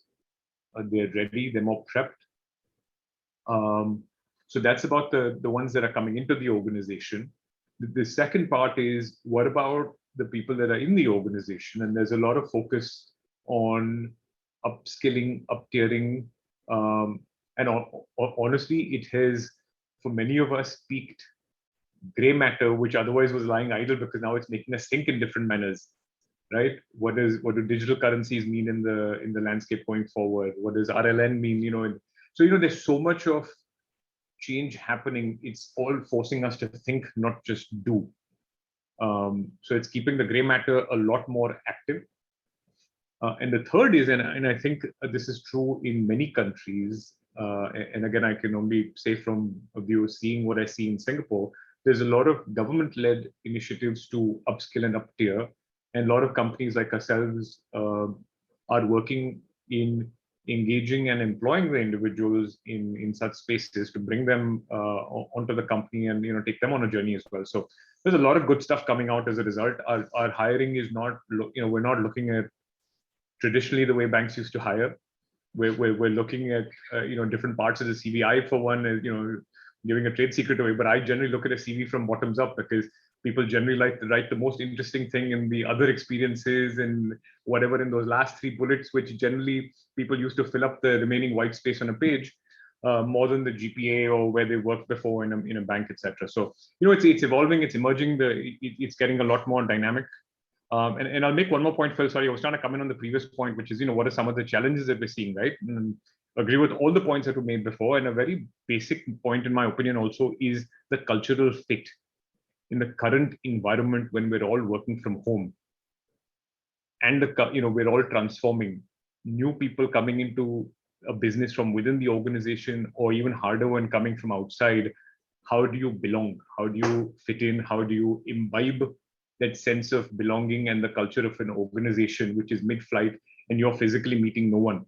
It's a very, very basic fundamental challenge that we're all, I think, collectively struggling to address, because I've got new people joining all the time, and I can't meet them. I don't see them face to face. How do I give them a sense of, that, hey, you belong, it's okay, what you're doing is good, it's right, etc. Right? I mean, that's the hard part. That's genuinely a very basic building block, but a very hard part to execute. Phil, back over to you. Yeah. Very well said, Evan. You brought up the word of culture, and it's very hard in this current environment of work from anywhere, work from home, especially new entrants coming in. How do you get that culture? It's definitely a challenge that we are facing. One comment I do want to make, talent pool. I just read the example that IBM, and there could be other companies, of course, is a company that has started giving 6-figure salaries to people they're hiring without a degree. So not looking at bachelors, not looking at masters. So they are literally hiring people and giving 6-figure salaries per year, which is over 100,000 per year, which is a lot of money, with no degrees necessary. So it kind of gives us a food for thought. Where is this thing going, and how it's moving towards a different kind of direction? And the masters and the bachelors and all of that, and the PhDs that people have had. And these guys are getting none of them. So it makes me wonder, what is the new wave of talent and talent pool that's going on right now? Yusri, do you have any comments on the effect on the talent pool? Thank you, Phil. Definitely, there will be a lot of thoughts and a lot of debates and discussion surrounding talent pool when we move towards digitalization. I think it is a two-edged sword in this particular context, because the fact here is digitalization opens massive opportunity to talent pool. We are looking at transformative technologies such as cloud computing, big data, AI, IoT, additive manufacturing, advanced robotic, fintech, mobile internet. These are some of the job opportunity that were never before in the market. And all of a sudden, there are massive opportunity that the talent pool can actually have option where they want to go to. But however, the other side of the sword here is, if let's say, they still feel that embracing technology or digitalization is not the cup of tea, that is something that they have to really be, think twice about it. Because when the whole world is moving towards one direction and the talent pool want to go to another direction, they will end up always, contributing to the so-called unemployment percentage, because there's always going to be mismatch of talent that's required by the company and whatever the qualification that this talent they have from the tertiary educations. So I think at the same time as well, it is also important when an organization moving towards the digitalization journey in a company, upskilling ensures employee skill set won't become obsolete, especially in the course of digitalization, and the skill set that allows them to apply those system application that require them to deliver the day-to-day routine. Show the staff that the company care about their career and the future, not just about, the company is going towards digitalization. So if you don't upskill yourself, you may be, but the company can do in terms of upskilling them, train them, have a coaching session. But at the same time as well, we're also looking at when it comes to digitalization, when company embrace work from home, there's another impact to the talent pool as well, where these people say work from home can actually potentially create balance, work-life balance. But we are looking also another extreme where work from home actually exhausts our talent pool, because they are just basically work longer hour. Would they have the right skill set to really, to deploy work from home in a workplace? So I think digitalization opens up opportunity, but digitalization has also created some challenges that we have to pay close attention to as well.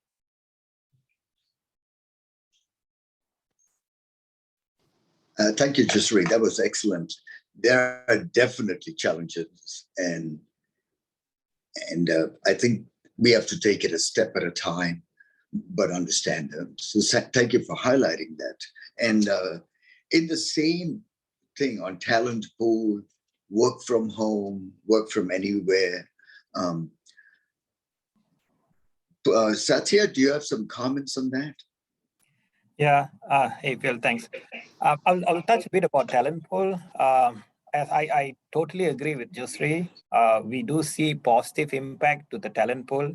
You know that government organization are really focusing on upskilling this skill set because you can see another world of opportunity in terms of digital labor platform is rapidly rising up.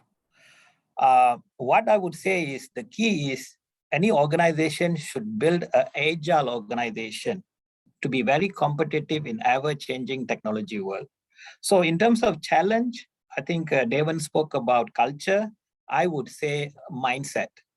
The typical challenge is the mindset. So once the mindset change can be overcome, I always feel the rest of the challenges, namely security and everything, will be easy go for us. And once this is achieved, the value proposition will be greater than what you can think of. Phil, you spoke about work from home. This pandemic, we have seen many creative ways of handling it, like team building, even town halls, those kind of things is possible. But I always feel remote working is the hardest thing for a brick and mortar company to adopt, especially manufacturing environment, because you see the factory workers or certain specific on-site role like lab workers, they can't be productive, and because they can't stay connected effectively because of the nature of their job, they require workers to collaborate in the same place. Maybe the office staffs like management is easier, but that's my view. It's always difficult. So we have looked into a lot of ways like hybrid kind of like or rotation and all that. But still, I think a lot of organizations are struggling in this area. It may take longer time for them to mature in this area. But I think COVID has put the organization into a good start for them to think and how to evolve. Back to you, Phil. Awesome. Thank you, Satya. You mentioned the word mindset. Tough. And especially this is an individual approach, right? And you also mentioned town halls and things like that happening everywhere. The recent Fortune article written on this work from home and all that is one of the things that people are mentioning. There is burnout fatigue on these town halls, Friday night beer bashes that people want to have. They do it at home with everybody. And that whole thing seems to be kind of not effective. Seems like it. But people are getting burnt out from it. So now we have to find out where is the so-called balance. You know, in the old days, we used to always call it work-life balance. The game has changed. It's life-work balance. Life has come first now. People are saying, I want more time with the family. I want my time to do more things. And oh, by the way, I have work. So this whole thing is flipped on us. And the power in this life-work balance has shifted to the employee. So the employers are now struggling. How do I still get productivity and do the life-work balance? So it's been a very interesting challenge moving forward. So thank you for your thoughts. And I want to take that same line of thought of talent pool, work from home, work from anywhere, and get Pune to give us a quick run through on his thoughts. Punit? Yeah, so Phil, thanks for the question. So we've been working from home for 18 months now, right? And we've taken a decision of not calling people back to work. So we've not opened the offices.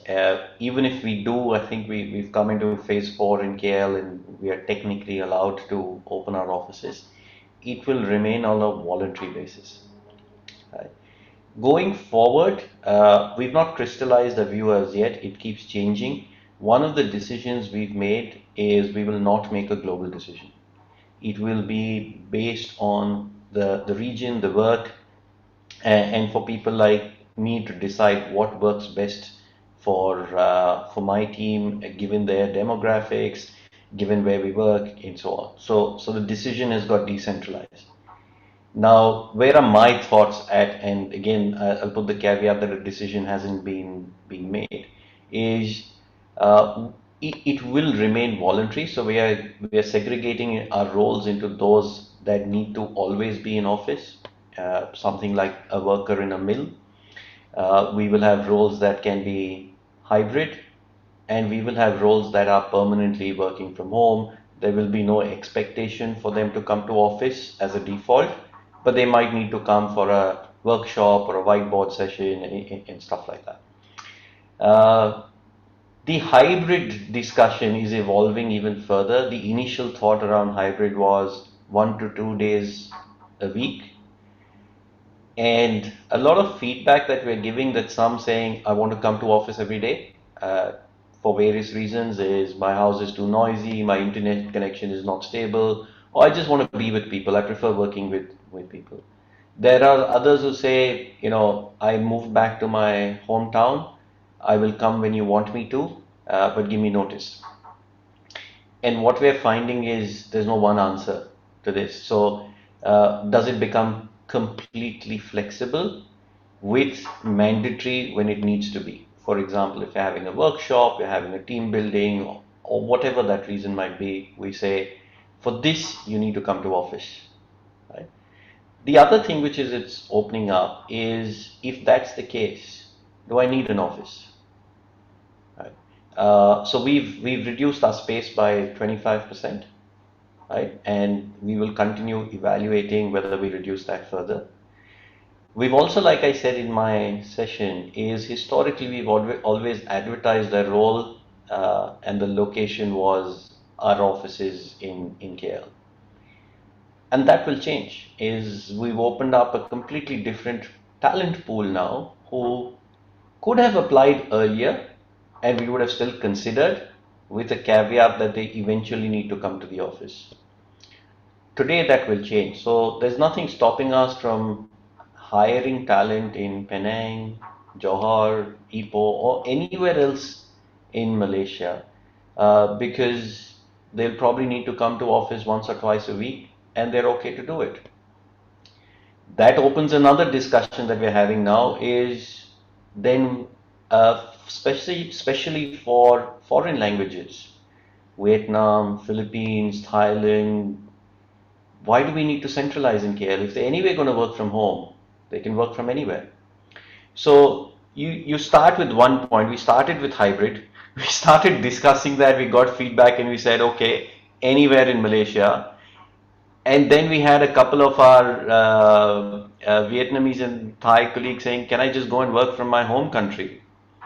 And that created different complications around tax and which is the employing entity and stuff like that. So every time we think we've made progress, we get a new request, and our emphasis is, okay, let's try and find a way to meet the request.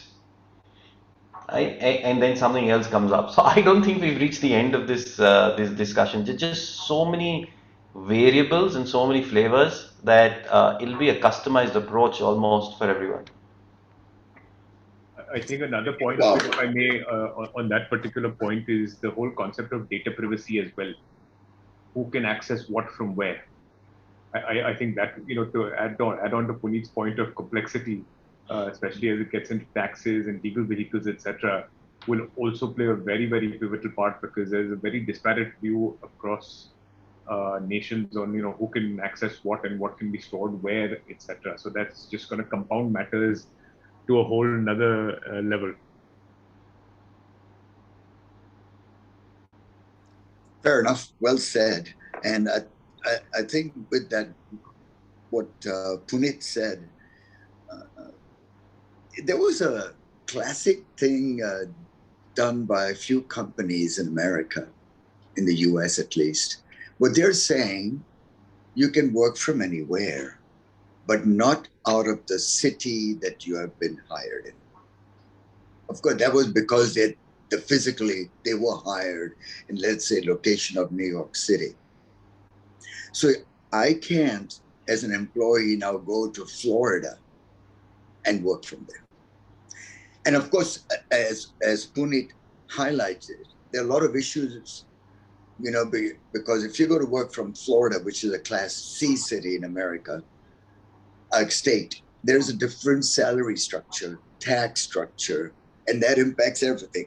I'm paying you a New York City tax, but you're living and working in Florida. I'm paying you a New York City salary, but you're living in Florida. So that there's this whole issue of taxation, salaries, everything is coming to a heated debate. So for now, companies like, I'm trying to think of which one, I've spoken to quite a few because I'm advisor to quite a few of them. They've all come up temporary to say, because all my permanent employees that were there with us will work in the city where they were hired. This way, if I call you for a meeting, you can be there. But from Florida to come to New York might not be possible on a dime. So that's some of the things that are happening. I want to thank the panel. I think this has been an excellent discussion, excellent learning. There were some questions that were on the panel, and some panel people have already answered. Like Puneet, I've seen you've already answered a couple of questions online. That's great. And as more come on, we will answer them directly as panel people or myself. I want to thank you all for your time. This was excellent. And for me, the learning was great. I need to go back and check out what I'm doing with all the companies that I represent and own. And at this time, I'd like to transfer back this session back to our moderator, Invest Penang, and let them take it forward to the next step. Thank you, everyone on this panel, please. Thank you. Thank you, Mr. Phil. Thank you, Mr. Phil, and all the panelists for the informative and interesting discussion. Ladies and gentlemen, I would now like to invite Mr. Kim Chin Kwang, Chairman of GBS Focus Group and Division CFO and VP of GBS Finance Jebel, to share with us on the Penang GBS Focus Group's activities and updates, and also to announce and introduce the Penang GBS Focus Group new committee members 2021-2022. Please welcome Mr. Kim. Thank you, Ian. Good morning, everyone. So first of all, thank you very much to Invest Penang for this opportunity. So what I'd like to do for the next 15 minutes is to run through some of the key initiatives that are being driven out from GBS Focus Group. And of course, all this initiative will not be possible with the support from OM, Invest Penang, and NCR. I think over the last 60, 80 minutes, we have a very good discussion. The panelists have given a lot of insight in terms of the key initiatives that are being driven out from the respective organization. And of course, along the way, you also heard a lot about the challenges, right? So again, what we do from a GBS Focus Group is really to align back to a lot of these so-called key challenges that the company are having. Next slide, please. Next slide. So if you look at some of the fun facts about GBS, right, 6,600. So this represents the number of companies, GBS companies we have in Penang versus Malaysia. So we have 60 GBS company currently in Penang, and we have 600 in Malaysia.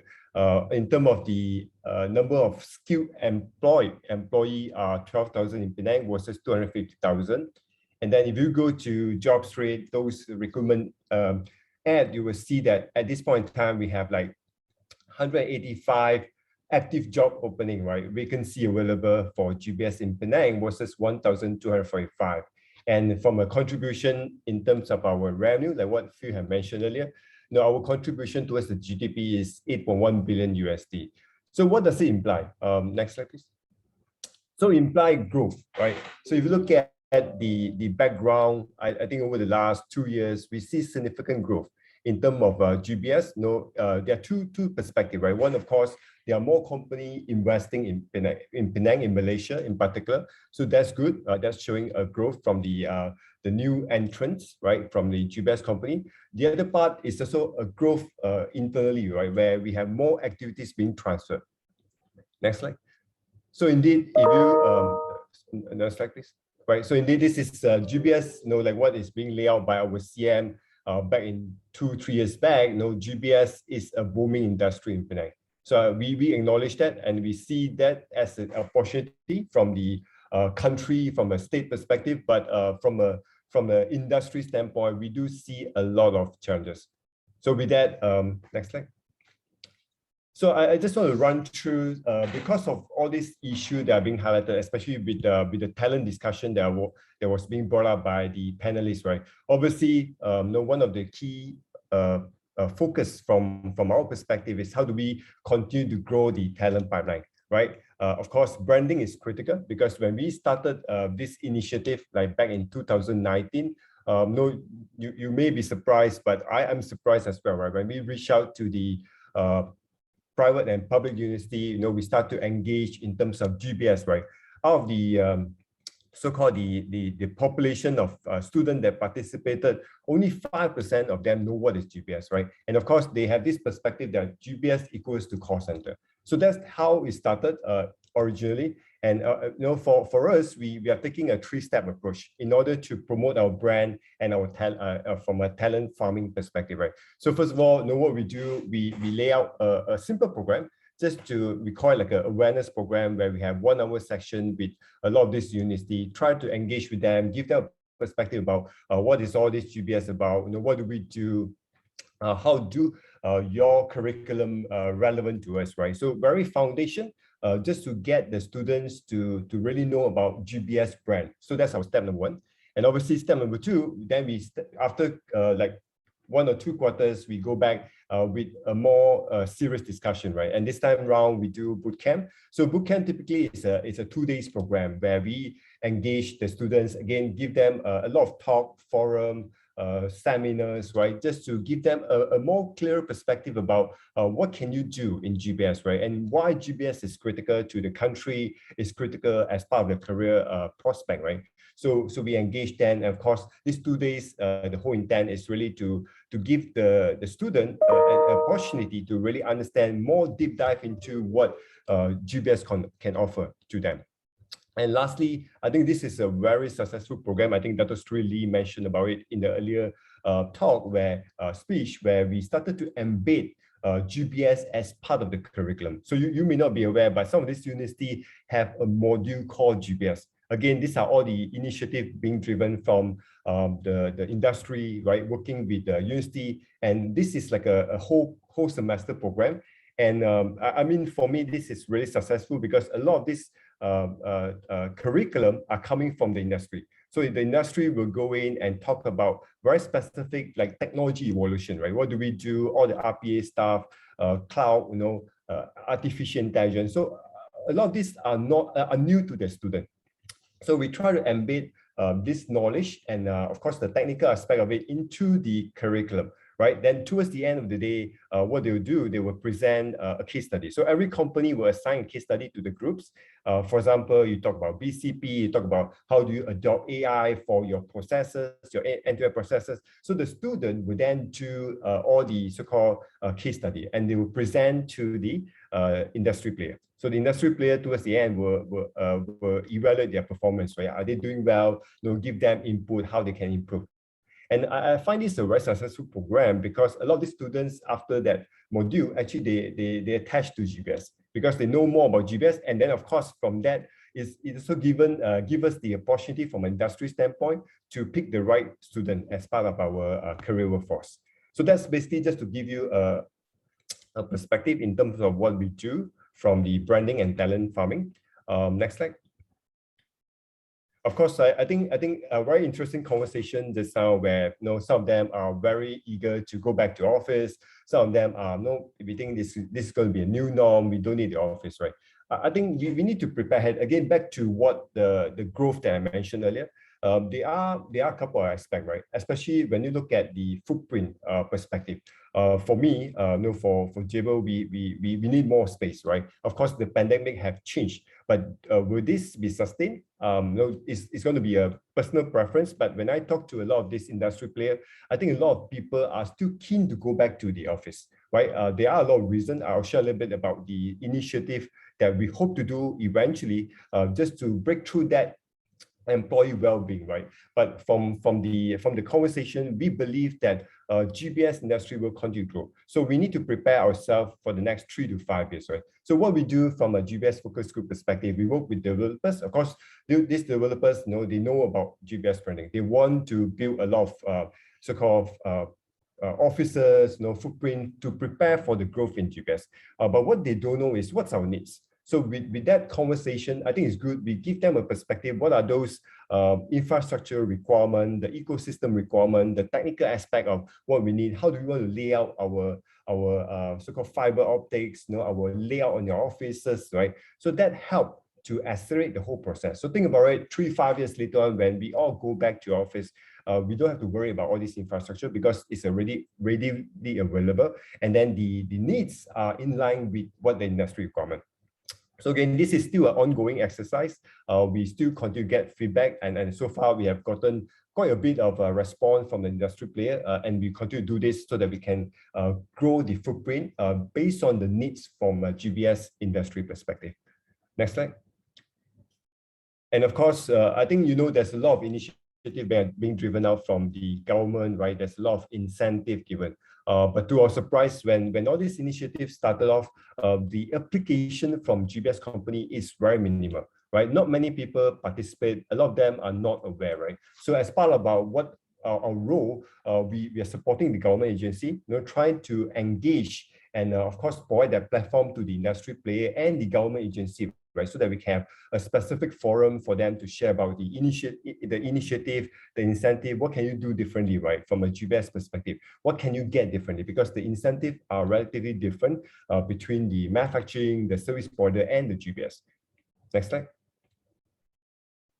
And this is very interesting, right? I think you heard about how we GBS company are really focusing on value creation. I think that's key. We no longer do all those tactical stuff. I think we know that there's going to be a big evolution. But then, of course, we don't know what we don't know. That's the challenge, right? And of course, we are not competing just between ourselves, right? We are competing with the globe. So how do we make ourselves more relevant? And I think through this exercise, we have done it a couple of rounds, and the outcome are really good because why the industry start to do a lot of benchmark, right? Understand how do the company leverage on certain tools, right, to drive the end-to-end process, right? How do we so-called maximize our optimization from a process standpoint? So these are some of the conversations that are happening across with the GBS focus group. And I think with all this, look at the bottom left, these are the feedback that we have given to the government agency, to MDEC in particular, so that they are preparing the footprint, right? What will be the GBS footprint in future that's relevant to our needs, right? From a people standpoint, from an infrastructure standpoint, from an ecosystem standpoint. So these are the information that we cascade and pass it back to the government agency. And ultimately, we want to have a sustainable solution, because when we invest in this country, right, we don't want to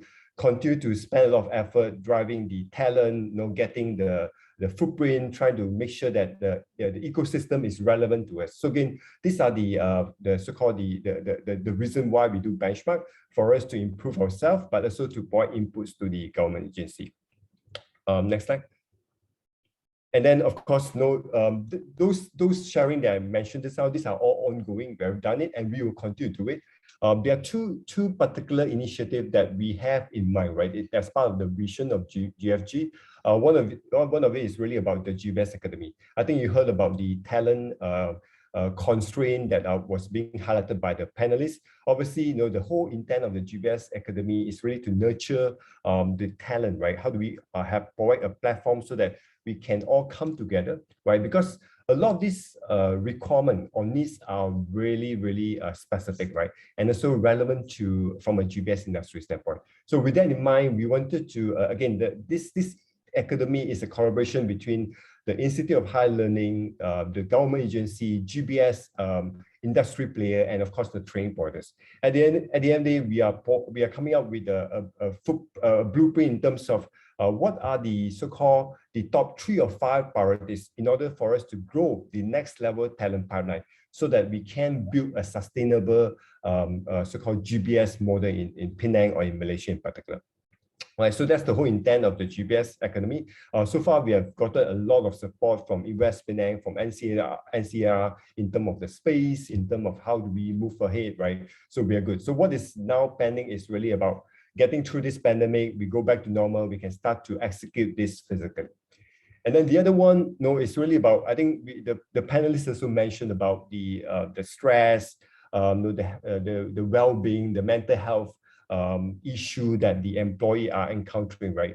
2 issues, right? One of it, because of the pandemic, people are working long hours. I mean, I acknowledge that, based on the conversation from a panelist. So that have impacted the stress level of the employee, right? Of course, if you look at the bottom, the couple of points, and how do we build resilience, right? So we're talking about how do we build mental resilience so that we can overcome all this health issue, right? Or mental issue. So again, 2 recommendations given by WHO. We need to stay connected, whether with the peers, with our colleagues, and of course, we need to continue to stay active, right? So with that in mind, the GBS focus group really want to bring all of us together. Well, again, this is after we go through the phase 4, or whatever it is, right? So that we can get people back together. And of course, the intention is to come up with certain committee event, right? Being a sport, being a games, can be virtual, physical, so that we can tie all these people together. And the youngster like and appreciate all this thing, right? Because we do this in the company, we realize that the motivation level, and at the end of the day, we also understand that the stress level can be improved because there are more connection with people. So again, these are some of the effort that we have put in place, and of course, we need your support. Right, with that, next slide. So just to recap, these are the building blocks that we have in terms of our GFG. Just to make sure you're aware, these are the 5 things that are being driven out from the GFG with all of your support. Next slide. So with that in mind, I'd like to invite the committee. Again, a lot of this effort cannot be done without the sacrifice, the contribution, the support from this committee. So if I can, first of all, invite Alma. Alma is my deputy chair. So Alma, if you don't mind, just give some introduction about yourself and your company, and you pass on to the rest. Thank you. Thank you so much, Kim. Great discussion and great initiative done on this webinar, besides the a lot of work done by Invest Penang, the GBS focus group, NCR, and others, like you mentioned. I personally feel proud to be a part of this committee. Getting to work with you is nostalgic, amazing, and the value we can give back to the industry and learn from it is amazing. I personally like to champion the technology side of things. I'm personally involved in a lot of things that does on IT, engineering, R&D, support side of things. And I feel we can do more and more to bring such kind of a niche GBS, shared services, IT, technology, R&D kind of a work into the island and the country, and look forward to work with the fellow committee members and the industry and the government agencies to bring the best out of this island and country. Thank you. Thanks, Alma. Right, next.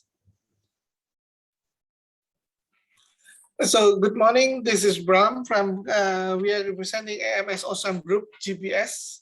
So we are happy to be part of this GFE committee. Awesome, AMS Awesome as a company, we are leading of the manufacturing of semiconductor. And as the part of the GBS community, we are happy to contribute with supporting all kind of activities that we are engaged in the GBS. I think, like Alma said, it's been quite a while that we are joining this, and we're happy to be able to join again in these years, and looking forward for all kind of activities that we will be engaged. Thank you. Thanks, bro. Evelyn, are you there? Sorry, had some problems with the video just now. Hello, everyone. My name is Evelyn Teo.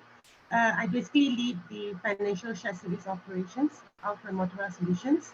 I'm happy to be part of this panel. Very happy working with Kim and the team as well, and I look forward for another wonderful year. Thank you so much, everyone. Thanks, Julie. Gak? Yeah, sure, Kim. So my name is Gak. I'm the SciMD for Cypress. But then, as the name can tell, Cypress has become a part of Infineon. So predominantly, we kind of run a global captive shared services, spanning from finance, supply chain, inside sales, engineering, and designs as well. So the good thing of us being a part of Infineon right now, we also extended services to Infineon, Greater China, and Asia Pacific. So I'm excited to be part of this group to continue to contribute to the states and the countries. Yeah. Thanks, Gak. Kevin, are you there? Yep. Morning, everyone. I'm Kelvin from Plexus, right? A contract manufacturer, specializing in 4 market sectors. Basically the life science, aerospace and defense, and industrials. I think it's a great efforts by team, right? Kim, right? Managing the GBS, and contributing towards the GBS industries in Penang. Yep. Thank you, everyone. Thanks, Kevin. Mingpo, are you there? Yeah, hi. So I'm Mingpo. I'm basically from Wilma GBS. Wilma is very much an agribusiness, something to do with food. Anything that has to do with food, we are pretty much in there. So Wilma itself is really a captive, GBS for the Wilma group. So I'm happy to be really part of the CFG to really participate in some of this panel and ongoing activities that's going to happen. Right. Thank you. Thanks, Mingpo. Sam? Hey, I'm part of the Intel Finance SSC. This organization has been with Penang since about close to 20 years already, the SSC, I mean. And I'm really glad to be part of this committee because collectively all of us have a bigger responsibility to make sure that our corporate bosses, what they invest in Penang, what they invest in Malaysia, we help to enable, right? So it's not a company thing, it's an industry thing. Nice to meet you all. Thanks, Sam. Shankar? Hi, good morning, everyone. Clarivat is pretty much a new kid on the block. We are very much focused in advanced analytics in the domain expertise of life sciences and intellectual property. We started off in July 2020, and we have grown to about almost 280 colleagues right now. There's more growth that is we are forecasting in Penang, and definitely looking forward to be part of this team to accelerate the growth of GBS. Thank you. Thank you, Shankar. Sean? Hi everybody. My name is Sean, the Penang site leader and Global Order Management Director of IHS Markit. IHS Markit is a leading source of information and insight in critical areas that shape today's business landscape. Customers around the world rely on us to address strategic and operational challenges. I've been personally involved in the GBS industry for more than 20 years, covering contact center, order to invoice, site management, and technical support. I'm really excited to join this GBS community so that we can share a lot of best practices and look forward to build a very promising GBS industry in Malaysia. Thank you. Thank you, Sean. Thank you, everyone. So appreciate all the support from the committee members. Yan, can you put up the slide? All right, so this is my last slide. So first of all, we with all the initiatives that are being driven out, we need support, obviously, like what I mentioned earlier on the talent, farming, the branding exercise. There are more universities approaching us, but we have to push back because we really don't have the resources. So with all these initiatives that are being planned, we definitely need you to be part of it. So with that in mind, if you can just scan, provide your information so that we can reach out to you. Again, there's no fees, it's free of charge, but we want to make this GBS industry as fun as possible, right? And get everyone together. These are a group of professionals that we can come together, provide inputs, provide ideas, so that we can create a better work environment, a better prospect for the industry as well. So again, I cannot get this data from Invest Penang directly because due to the privacy. So if you please provide your information so that we can direct come to you and then get you as part of the initiative that we discussed this out. Right, with that in mind, thank you very much. Appreciate your time. Back to you, Yan. Thank you, Kim. Before we proceed further, can we have a quick group photo with everyone? Yes, appreciate the speakers to turn on your camera too. Okay, I think everyone is in. So ready? 1, 2, 3. Okay, one more. 1, 2, 3. Okay, thank you so much. So ladies and gentlemen, finally we have came to the end of this program, and we hope you had a great time and lots of takeaway from today's sessions. A big thank you goes out to Penang GBS Focus Group Committee members, Outsourcing Malaysia, PCOM, all our speakers and panelists for making this session a possible and success. To all our participants, thank you for taking your time to tune in with us today. We look forward to having you again in future events. Wishing all of you a pleasant day ahead. Stay safe and thank you. Thank you. Thank you. Bye-bye. Thank you. Thank you very much. Thank you. Stay safe. Bye-bye.